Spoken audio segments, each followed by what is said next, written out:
Welcome in on a Friday. I'm Mugo Odigwe. The escalating trade war with China shows no signs of slowing down.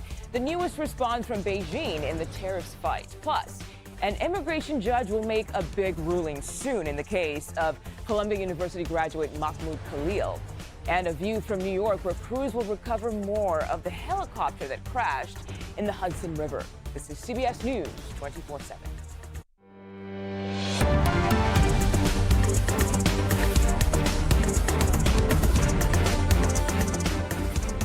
Start with breaking news in South Florida. We've now learned 3 people are dead and 1 hospitalized after a small plane crashed in Boca Raton. This is about 50 miles north of Miami. The FAA says the plane left the Boca Raton airport and was going to Tallahassee International Airport before it crashed. All 3 people on board were killed. Another person is in the hospital after possibly driving through the fireball from the crash. Officials say the plane had some mechanical issues. We'll keep you updated as we learn more. And now to a live look inside the White House, where Press Secretary Caroline Leavitt is expected to speak shortly at the press briefing. You'll hear some of that right here on CBS News 24/7. But it comes right before Wall Street's tough week is about to end. Here's a look at the markets right now. It's up by 428 points, but it's been back and forth all day. Traders are weighing all of the latest developments in the tariffs fight. Earlier this week, President Donald Trump froze the reciprocal tariffs on dozens of countries for about 90 days. But the battle between the U.S. and China, well, that is far from over. China says it is raising tariffs on U.S. goods from 84% to 125%, and that will officially happen tomorrow.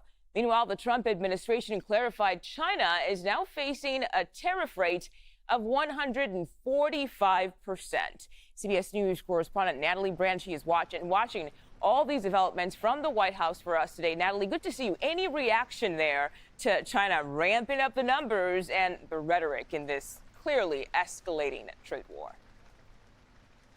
Hi, Mugo. Good to be with you. Well, we've asked the White House for a statement, and officials say if we get one, it will come from President Trump himself regarding the retaliatory tariff being increased by China. Now, the U.S. trade representative speaking to Fox News earlier today said that that move was unfortunate, but really not surprising. We tried to follow up with him here on the North Lawn, and he didn't give further comment. But reporters did ask him, are there any talks happening right now between the United States and China about these trade tensions? And he said, not at this time. We know President Trump has said that he's waiting for a call from China, from President Xi, to discuss, this escalating trade war, that he's open to making a deal. But at this point, officials saying, that call has not yet happened. We'll have to wait and see whether President Trump himself makes any sort of comment about this later today or on social media. I do want to point out he did post earlier today on Truth Social saying, we're doing really well on tariff policy. It's an exciting time. Things are moving quickly. That's referencing what the administration has been touting as these other negotiations happening with various trade partners who were subject to those reciprocal tariffs that are now under this 90-day pause. And Natalie, we know China has said the 125% tariff they've now imposed is the highest they'll go. Any indication that the White House is maybe seeing that as a sign that China is willing and maybe sort of reaching out to have a conversation about all of this? Yeah, that's really what we're waiting to hear from the president on. Like, what is the United States' next move? Could there be any sort of progress towards having the 2 largest economies of the world communicate about these tariffs? I want to point out that in that lengthy statement by China, they do go on to say if the U.S. insists on continuing to substantially infringe on China's interests, China will resolutely counterattack and fight to the end. So they're also still, vowing to fight on, while at the same time saying seeming to signal that they wouldn't put on additional retaliatory measures, saying that the current numbers right now are essentially, quote, a joke. Wow. And we know President Trump is having a physical today. Little was revealed of his health back in his last term. So what can we expect to learn sometime today? Yeah, he left the White House a short time ago, last hour, for this physical, which is scheduled to last hours. At this point, it's unclear. We haven't had an exact list or readout of the procedures or tests that he will undergo, but a source familiar tells CBS News he is not expected to have a cognitive test this year because he underwent one last year. You may remember, Mugo, on the campaign trail, reporters, including our own Caitlin Huey-Burns, pressed the president on releasing records, asking him whether he was going to release those records, and he said that he would back in 2024, but never did. All right, we'll see what happens this time around. Natalie Brand, thank you so much. And let's go now to CBS News Money Watch correspondent Kelly O'Grady. She is watching Wall Street from the center of it all, the floor of the New York Stock Exchange. Kelly, happy Friday to you. What are we seeing now as we get closer to the end of the trading week? Well, I mean, this has been one of the wildest weeks on Wall Street in history. I mean, we had a huge move on Wednesday, a really positive reaction to the pausing of those tariffs. I mean, the S&P 500 had its best single day since 2008. You know, think of the financial crisis. But I mean, we gave back some of those gains yesterday because it was a little bit of a reality check. Investors realized, well, there's that 10% tariff on most of those nations. We're having this escalation with China. And so I think what you're seeing today, we have seen the Dow, we have seen all these major indexes up and down. It does seem to be gaining steam right now as we sort of head into Friday. Maybe some of the good economic data that we got today calmed some investor fears, but Ugo, we have been here before. Things could turn around, and it just speaks to the volatility and a lot of the anxiety that we are seeing across investors, businesses, and consumers right now. Yeah, all that uncertainty you keep talking about. And speaking of consumers, we know new economic numbers on consumer sentiment came out today. What exactly do those tell us? Yeah, so we got some soft data in the economy, and this is the consumer sentiment numbers that you were talking about. It basically measures how consumers feel about the economy, and I call it soft data because it's not inflation, you know, it's not the labor market, but it's more how people feel. And consumers don't feel good. We actually saw it drop 11% versus last month. This is a preliminary midway through the month reading. We will get that full picture at the end of the month, but consumers think that inflation over the next 12 months is going to reach above 6%. It was the highest level when it comes to inflation expectations that we have seen since end of 1981. And this reading that we got today, sort of just negative feelings about the economy, is the second lowest since this index started tracking consumer sentiment. So, of course, This is all because of tariffs and the uncertainty. But I will mention, Mugo, the data tracks up until April 8th. And we got the pause on April 9th. So I'm very curious to see at the end of the month if we get a little bit of a rebound once consumers digested that there is this pause in place. We'll see what happens with that one. And Kelly, you also have numbers on wholesale prices. What do those numbers tell us about inflation?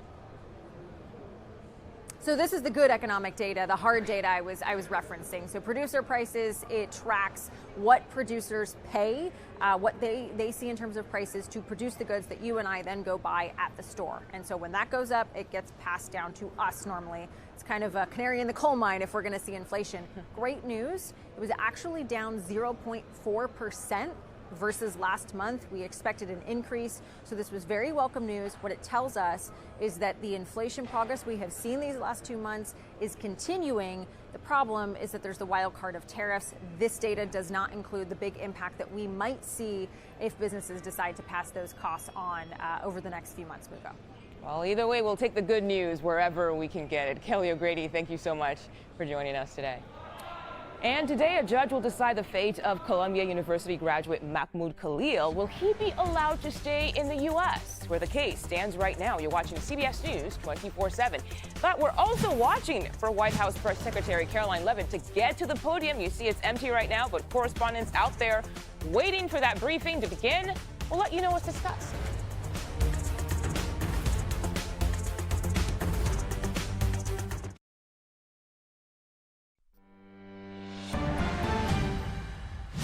And back to a live look inside the White House, where Press Secretary Caroline Leavitt is expected to speak shortly at the press briefing. A lot of questions to be answered today, especially at the end of what has been a wild week on Wall Street. The Supreme Court says the Trump administration must facilitate the return of a Maryland man who was deported to a Salvadoran prison. The administration admits that Kilmar Abrego Garcia was mistakenly sent to the prison due to an administrative error. But they then claimed there's nothing they could do to get him back to the United States. Well, that did not fly with a judge. The Trump administration has been ordered to lay out the steps they've taken to get Abrego Garcia back to the U.S. And now the DOJ has just responded. So let's get to CBS News legal reporter Katrina Kaufman. Katrina, not exactly clear answers yet from the Trump administration, right? Mugo, that is absolutely right. Following the district court judge's order last night that they needed to facilitate the return of Mr. Abrego Garcia as soon as possible, and her request that they give details about his whereabouts, who his custodian is, and what efforts have been made to bring him back by this morning, the government has been pushing back all day. There were multiple filings back and forth today. She had continued to set deadlines that they didn't meet. They said that this is really not something for judicial review. It's a sensitive matter that involves foreign policy interests and that they cannot work on this judicial timeline. There's actually a hearing going on right now, Mugo, where I'm seeing from Kyle Cheney from Politico that the judge is pressing the government about his whereabouts, about what they are doing to bring him back. In response to the government's lawyer saying that the defendants are not prepared to share that information, she even said that means that they have done nothing so far. Wow. I want to pivot to a different case here because we also have updates in the immigration case of Columbia University graduate Mahmoud Khalil. What can you tell us about that?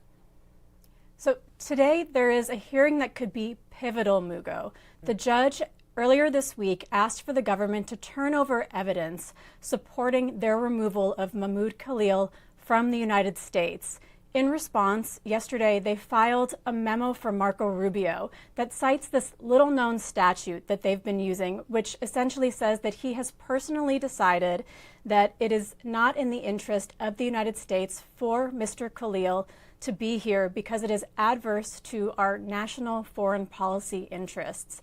In this memo, he also points to Mr. Khalil's protest activity, which, from talking to legal experts, say this really supports a concern that he is being targeted based on his free speech in violation of the First Amendment.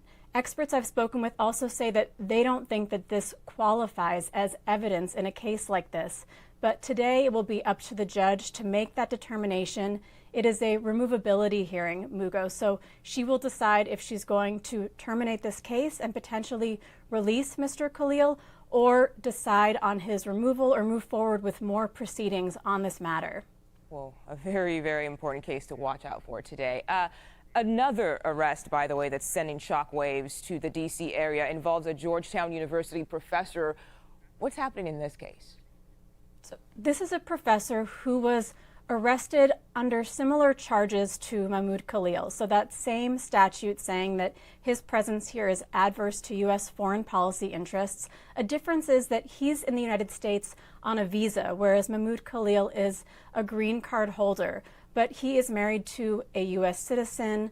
There have been reports that his wife's father is a former advisor to Hamas. She has said that that was a long time ago, so that may be a tie here because what they're accusing him of is spreading propaganda related to Hamas, Mugo. And then similarly to what we've seen with Mahmoud Khalil and other individuals who have been arrested under this statute, he's also been moved around quite a bit. He was arrested in D.C., brought to multiple detention centers, including down to Louisiana, where a number of people have been brought, and now he is in Texas. There was supposed to be a hearing in his case today, but that has now been moved to May 1st. Okay, Katrina Kaufman, thank you for all of your insights on those cases. Bringing up our California map now, and the case of Eric and Lyle Menendez. They could learn today if they still have a chance to get out of prison. The brothers were convicted of murdering their parents decades ago. Right now, a judge is determining whether the current Los Angeles district attorney can withdraw his predecessor's motion for resentencing. The Menendez brothers are also hoping to possibly get their freedom through clemency. Governor Gavin Newsom says the brothers will appear before a parole board in June. And now to Georgia, where a suspect is in custody after targeted shootings at a Walmart and a home. Police say a Walmart employee shot and killed a co-worker inside that store in Covington, that's southeast of Atlanta. Another person was also shot outside the store. Police say the suspect then went to a home 2 miles away and killed another person. The suspect was later arrested in South Carolina. And we continue to follow breaking news out of South Florida. A small plane crashed near an airport in Boca Raton. What we know right now is that 3 people were on board the plane. Those 3 people are dead, and another person is injured. This is happening, or rather happened, just after 10 a.m. local time. The plane took off from Boca Raton Airport, heading to Tallahassee International Airport when it went down. So let's take you to CBS News Miami for continuing coverage on all this. Chopper 4 over the scene of a deadly plane crash. The plane crashed on the Tri-Rail tracks near Interstate 95, shutting down traffic in the area. All 3 people on board died. The driver crashed because of debris and suffered minor injuries, and debris from that plane crash was seen covering the tracks, with several emergency vehicles surrounding that crash site. We will continue to follow this story and bring you any updates on air and online, and join us for live team coverage at 5. That does it for CBS News Miami at noon. Thank you for joining us, and have a great day. All right, now to New York City, where officials, they're working to find out why a helicopter crashed into the Hudson River. The chopper was operated by a local sightseeing company. This tragedy cost 6 people their lives, including a family from Spain, a father, mother, and their 3 children. CBS News correspondent Lilia Luciano has the latest from Manhattan. We're waiting to hear from federal officials about what could have led to this crash. The NTSB is investigating and will give an update this afternoon. But in the meantime, we're learning more about this family of 5. We don't know the identity or the name of the pilot, but we know that the father in this family is Agustin Escobar. He was a CEO at Siemens in Spain. His wife, Merce, and their 3 children, who were aged 11, 5, and 4, all died. From authorities here in New York, what we've heard is that and what we've seen in the videos from social media that have been shared widely, is this helicopter seemed to have come apart in a way midair. Witnesses said that they heard a loud boom, and then when they looked, they saw pieces of the helicopter just falling, and then they saw the crash happen right behind where we are, right after 3:15 in the afternoon. This is, of course, a tragic accident. We don't know the details of what led to it, but CBS News did speak with the CEO of New York Helicopter, which is the company that runs these tours. He said he was devastated by the deadly accident, by the deadly crash. And when asked about when was the last time that this helicopter was inspected, or whether it happens frequently, he said, "We follow all the rules and more." We are still again waiting for information from the NTSB, and we'll bring that to you when it happens this afternoon. Now to some live looks in the Northeast, where you're seeing some rain to end the work week. Philadelphia and New York just two of the cities dealing with the wet weather there. We can kind of see it in the video in New York. It does seem like it's raining just from the camera lens there. Yeah. How long is this going to last for? About the next 24 hours. Then the rain is actually going to transition to snow overnight for New York, for Boston, for places in New Hampshire, Vermont. Yeah, it's going to be a snowy one overnight tonight and waking up early tomorrow morning as that system, it's a cold weather system that's making its way across the country. I do want to point out, though, we do still have river levels that are extremely high all across the Mississippi and up into the Ohio River Valley. We are looking at these river levels continuing to go down and down as little to no more additional rain is likely. And that is great news for them. Over the past 24 hours, they saw an inch or so of rainfall. It wasn't enough to necessarily add to any of that flooding, and that rain is going to continue to make its way across the east coast of the United States throughout this afternoon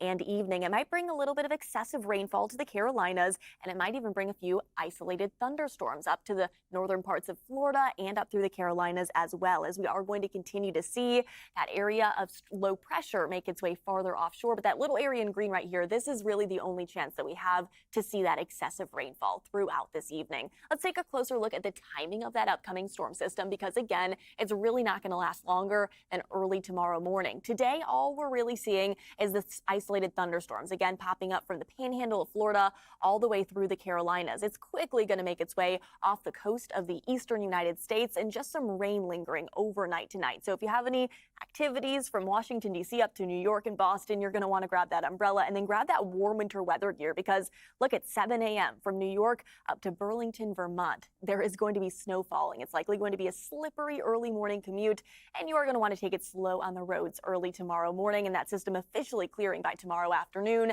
That's good news. Honestly, it's going to be a really nice weekend of weather for basically the entirety of the United States. Above average conditions across the West Coast as well. Places in Arizona seeing triple digits this afternoon. So quite that weather whiplash across different parts of the country. It sure is. All right, Zoe, thank you. We are watching the White House press briefing right now after another week of tariff whiplash. You can see Press Secretary Caroline Leavitt. She is at the podium there. We'll tell you what's been discussed so far. You're watching CBS News 24/7.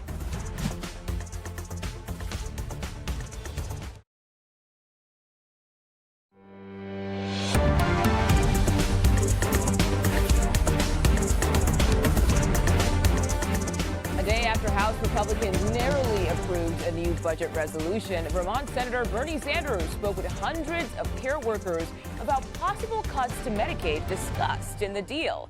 Let's bring in our congressional reporter, Torian Small, who's been following the budget resolution from Capitol Hill. Torian, good to see you today. Can you give us a rundown of just how Medicaid would be affected by these cuts? Because we know House Speaker Mike Johnson has said over and over again that Democrats are lying about any cuts to Medicaid. Yeah, Mugo, so let's start there. House Speaker Mike Johnson said yesterday, when he announced he had the votes to pass this Senate budget resolution in the House, that as part of that agreement, they would be looking at about $1.5 trillion in what he's calling savings, what others are calling deep spending cuts. Now, he also addressed where some of that money might have to come from. The House Energy and Commerce Committee largely oversees those social and safety net programs like Medicaid, like Medicare, like Social Security. And as part of the House version of this bill that passed before this Senate resolution, it required that panel to seek about $880 billion in cuts. Democrats are alleging that considering the vast majority of that pot that they have to pull from would have come from those Social Security and safety security net programs, that is where that money will come from.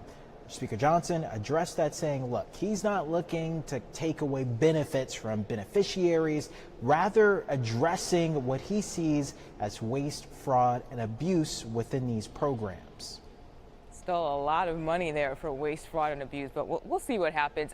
We know the House also passed the SAVE Act just yesterday. Can you tell us more about that?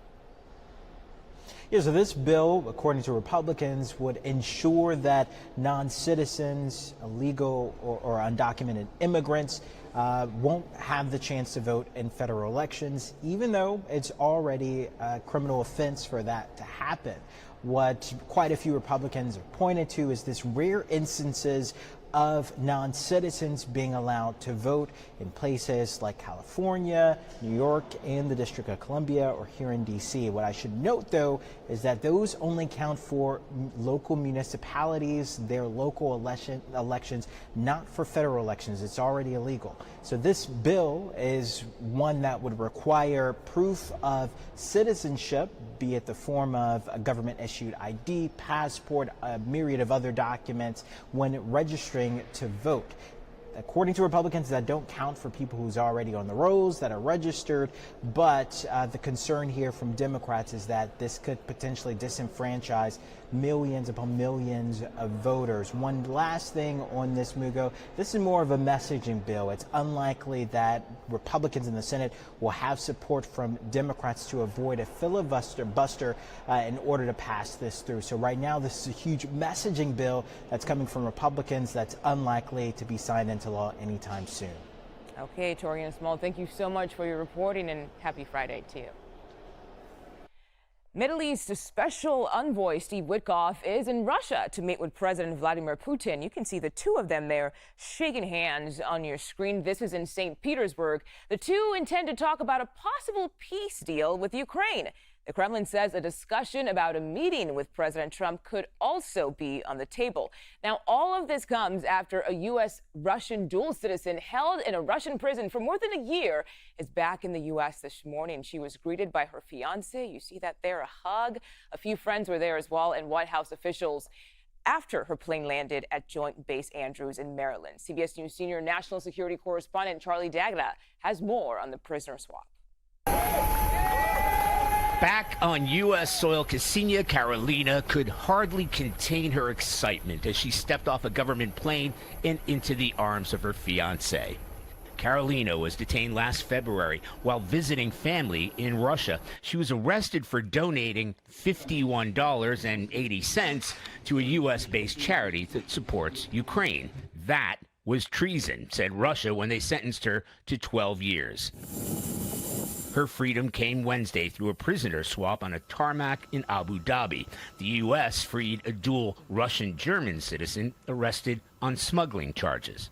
President Trump revealed UFC CEO Dana White, who's also a friend of Carolina's fiancé, played a big role in lobbying for her case. The ballerina who was released was at the request of a very good friend of all of ours.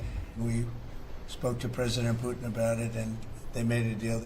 This was the second prisoners swap between the current Trump administration and Russia. In February, American school teacher Mark Fogel was released. Carolina will now undergo medical treatment in San Antonio as she adjusts to life back home.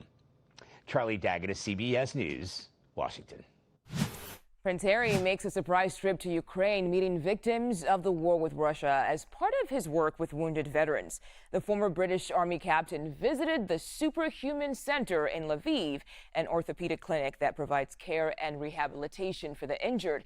He met with surgeons and spent time with soldiers and civilians wounded in the conflict. To come here to the Superhuman Center and see what an absolutely mind-blowing care and rehabilitation that is provided here under this purpose-built roof. It's astonishing. I want to remind Ukraine that the world stands with them. After serving 10 years in the British Army, Prince Harry has made helping injured soldiers one of his most prominent causes.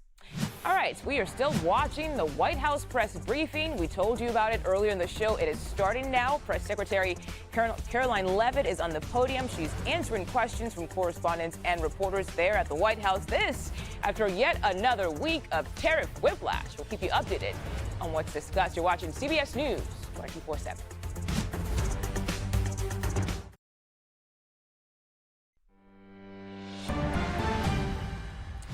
Welcome back. We just heard from White House Press Secretary Caroline Leavitt briefing reporters on a number of topics from tariffs to immigration. That briefing, by the way, just ended. So let's bring in CBS News correspondent Natalie Brand at the White House, and she joins us now. Natalie, what stood out to you from this press briefing today? Well, Mugo, good to be back with you. Tariffs obviously was a hot topic, and really we wanted to learn more about the status of negotiations between the United States and China, where things stand given the latest escalations regarding retaliatory tariffs. Caroline Levitt was pressed on that point. Let's take a listen to this exchange. President Trump has said China wants to make a deal on tariffs. The president says he has a great relationship with Chinese President Xi. He's willing to speak with him directly. Why doesn't the president just pick up the phone and get this ball going? All of the things the president just said are true. The president, as I said from the podium just a few days ago when I was up here, would be gracious if China intends to make a deal with the United States. If China continues to retaliate, it's not good for China. The United States of America is the strongest, best economy in the world, as evidenced by the more than 75 countries who have called the administration immediately to cut good deals. So the president wants to do what's right for the American people. He wants to see fair trade practices around the globe, and that's his intention and his goal. So is he waiting? So we really don't still have an answer on whether the president could be the first one to pick up the phone or how the communication between those two leaders could work. Now, Caroline Levitt did tout during this press briefing negotiations with other trading partners that noting progress there, saying the phones are ringing off the hook, that more than 75 countries, she says, have now called the administration, and that the U.S. trade representative says that there are 15 offers on the table, but she would not give specifics as to the timing of when we could see a first deal or, more information on the process that's going to be unfolding over the next 90 days during the pause of the reciprocal tariffs on all of those other trading partners except for China. Now, another big topic that was asked about was the talks that are going to be happening this weekend between the United States and Iran, talks in Oman. Caroline Levitt called these direct talks. Here's more of what she said on that topic. I have spoken to both the president and also his national security team who will be engaged in these discussions. These will be direct talks with the Iranians, and I want to make that very clear. I also spoke to the president just last night about his goal when it comes to Iran, and he has reiterated repeatedly to all of you publicly and also privately to his team here at the White House, his ultimate goal and the ultimate objective is to ensure that Iran can never obtain a nuclear weapon. The president believes in diplomacy, direct talks, talking directly in the same room in order to achieve that goal. But he's made it very clear to the Iranians, and his national security team will as well, that all options are on the table, and Iran has a choice to make. You can agree to President Trump's demand, or there will be all hell to pay. And that's how the president feels. He feels very strongly about it. And can you... Now, this briefing, which wasn't terribly long, is happening while President Trump himself is over at Walter Reed Military Medical Center undergoing his annual physical. So she was also asked questions about that, what procedures he's undergoing. She didn't go into many details, but said it's, imaging and a lot of basic procedures that you would expect with an annual physical, which is expected to last hours. She said she will provide an update on that physical as soon as she can. Mugo. Natalie Brand, once again, thank you so much for joining us today. Millions of dollars pooled from colleges across the country, and now it has researchers worried about their funding. We'll take you to Johns Hopkins University next in our Eye on America.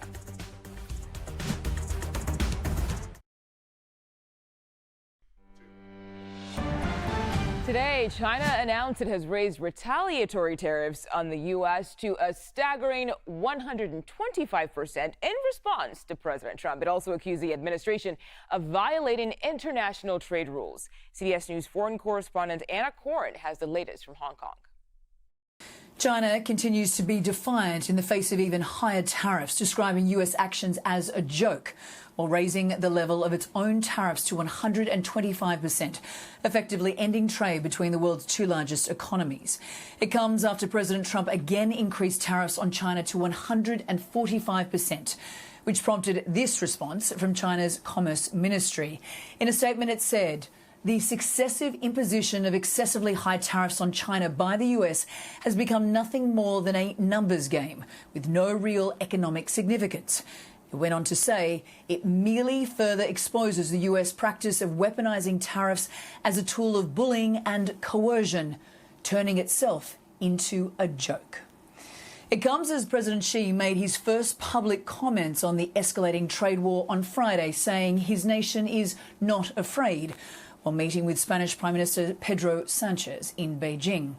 He said, quote, "There are no winners in a trade war, and going against the world will only lead to self-isolation."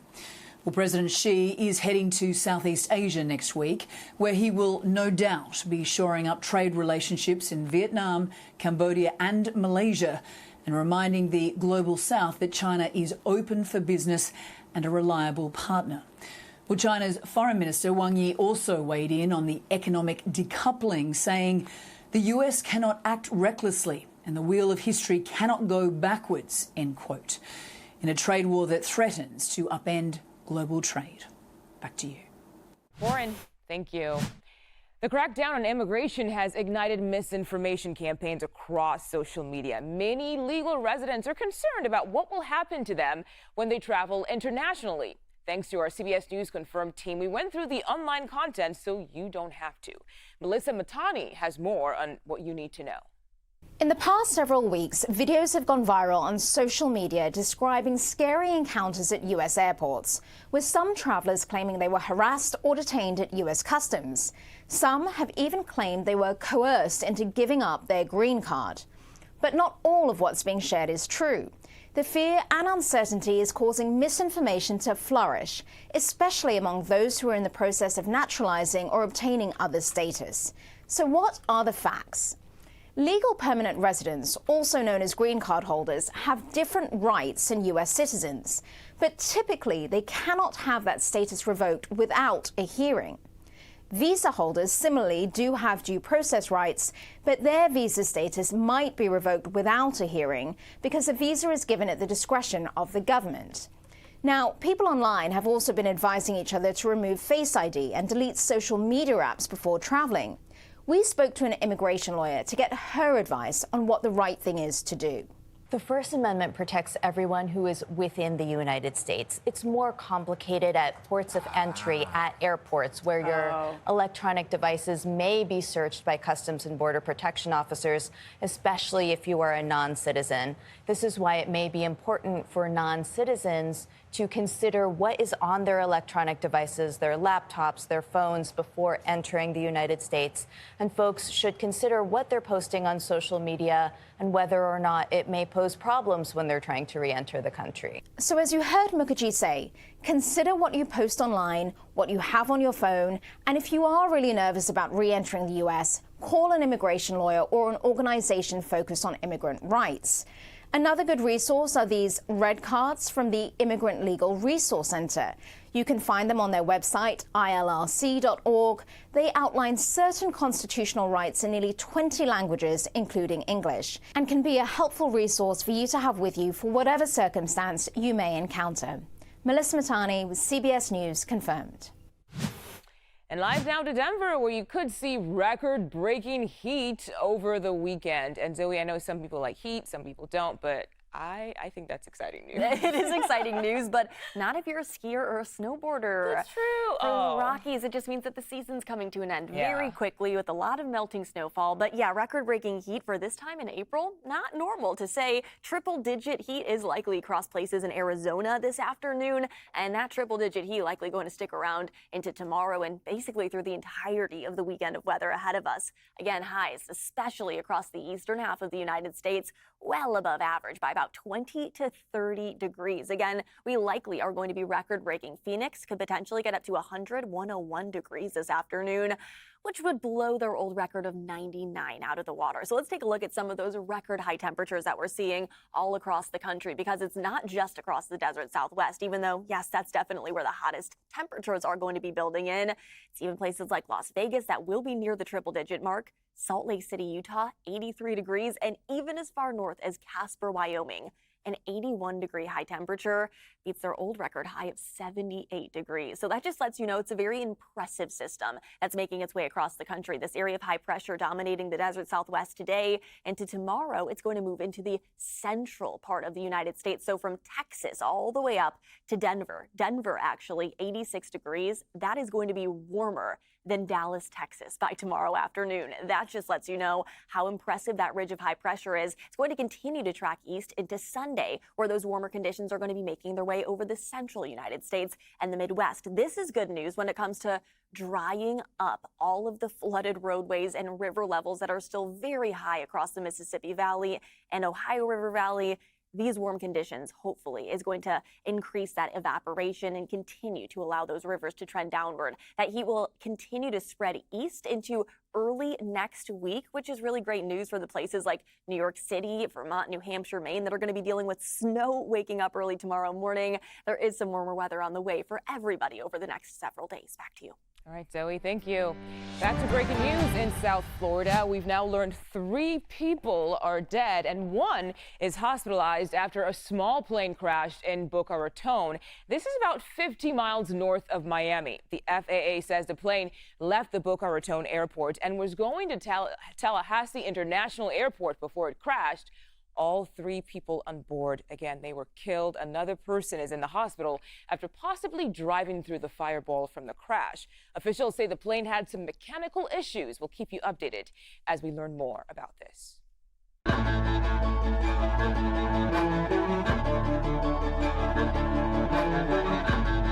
It is our Eye on America, CBS News commitment to hear your stories in your communities.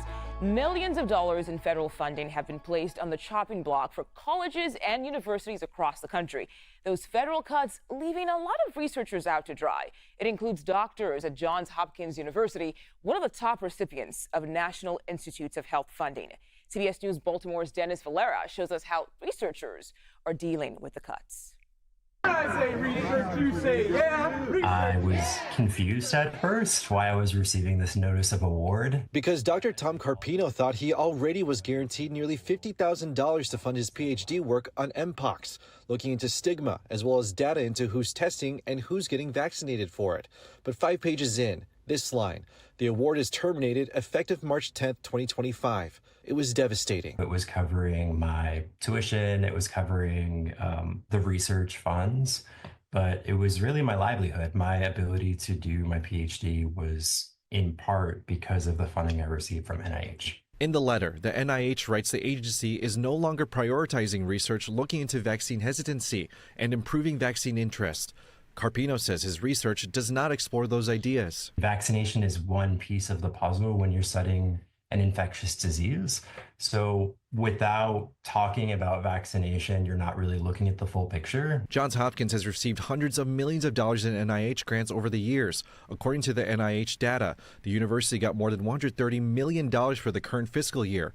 On X, the Department of Government Efficiency, or DOGE, has touted millions in NIH cuts. There's a lot of questions that remain. Carpino says colleagues who haven't lost their funding yet are worried it'll be on the chopping block soon. For now, he's figuring out how to compensate for the money he thought he had. It's hard for me to grapple with the idea that public health is a political issue, that it's a contentious issue to care about the well-being of our society. I'm Dennis Valera, CBS News Baltimore.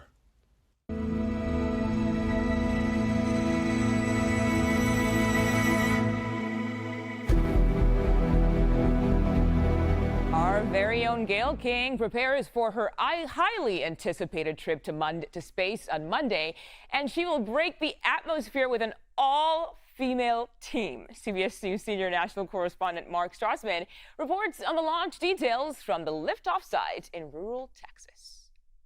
Come Monday morning, Gayle King is heading to space. That's right. She's part of a 6-member crew, all women, heading to the Kármán line. That's the line demarcation 62 miles above Earth. That's considered the edge of space. They're going to go up and down all in about 11 minutes. They'll have about 4 minutes of floating time inside the capsule. They'll be able to look out the window and float above their seats and above the rest of us standing back here on Earth. It's a rare opportunity for people in this new era of space tourism that has been in place really since 2021. That's when this era really took off. More than 100 civilian astronauts have had that experience, and Gayle's about to become another one of them. The forecast from here looks great for Monday morning.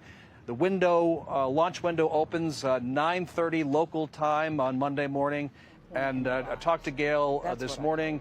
There's no false bravado with her. This scares her a little bit. She's excited, but she is scared.